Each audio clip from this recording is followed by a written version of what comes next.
This is the Hurricane Ian forecast update as of September 27th, 2 p.m. Eastern Time.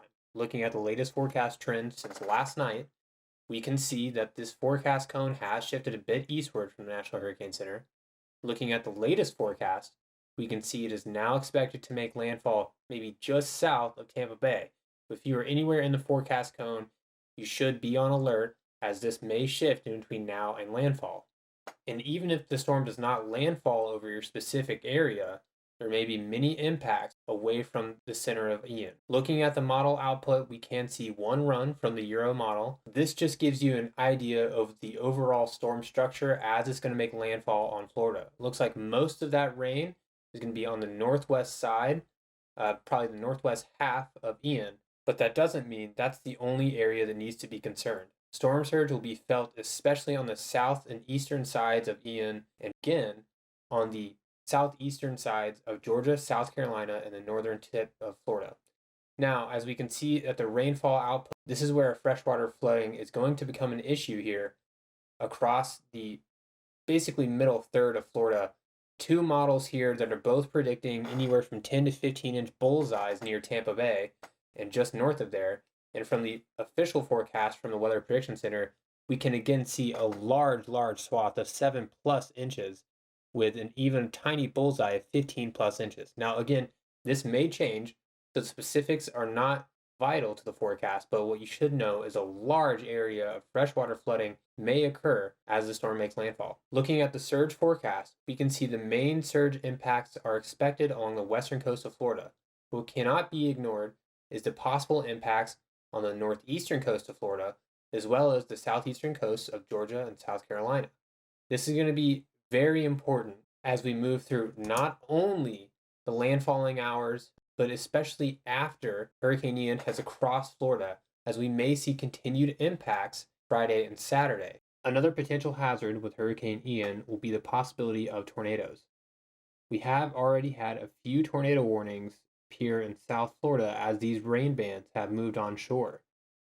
Each one of these rain bands will have the potential to produce tornadoes as they come ashore. They'll have embedded supercells, which won't pose a risk for necessarily damaging winds or hail, but tornadoes will be a threat throughout the day today, Wednesday, Thursday, and potentially into Friday as well. Here on the Miami radar, we can actually see many of these embedded circulations as we zoom in here just off the coast. So as these come on shore headed towards Miami, Fort Lauderdale, tornadoes may become an issue later in the day.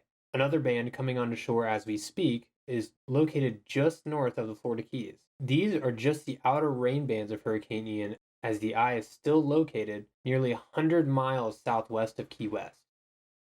Switching to the Key West radar, we can actually get a better picture of the overall structure of Hurricane Ian, as well as its eye walls. One thing to note is that it is now completely wrapped in rain bands. We did not see this yesterday on visible satellite, but now that it's in radar range, we can see quite a stout northern eye wall, as well as pretty strong rain bands wrapping around. Something to note here is the lightning showing up within the eye wall itself. This usually occurs in strong hurricanes, and from some of the aircraft data we've already seen today, this is going to be quite a strong hurricane, as it is already a Category 3.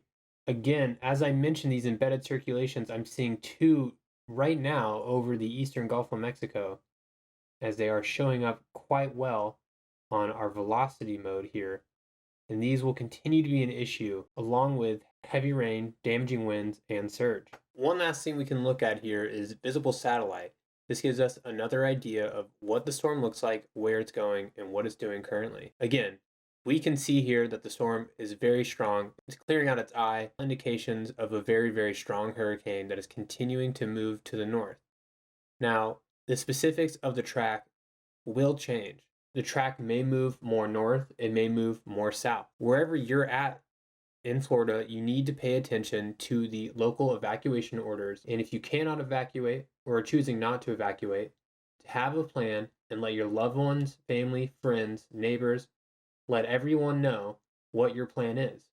This way, if we cannot get a hold of you, we cannot figure out your current location after the storm has made landfall, we have some idea of where you're planning on going and what you're planning on doing. There are many resources available online to figure out your current evacuation zone and status. I posted a couple of those resources in my last video, and we'll put them in this video's description, as well as links for all the forecast materials used in this video. And remember, this forecast, again, it could change, but now is the time to make a plan and make any final preparations that you can.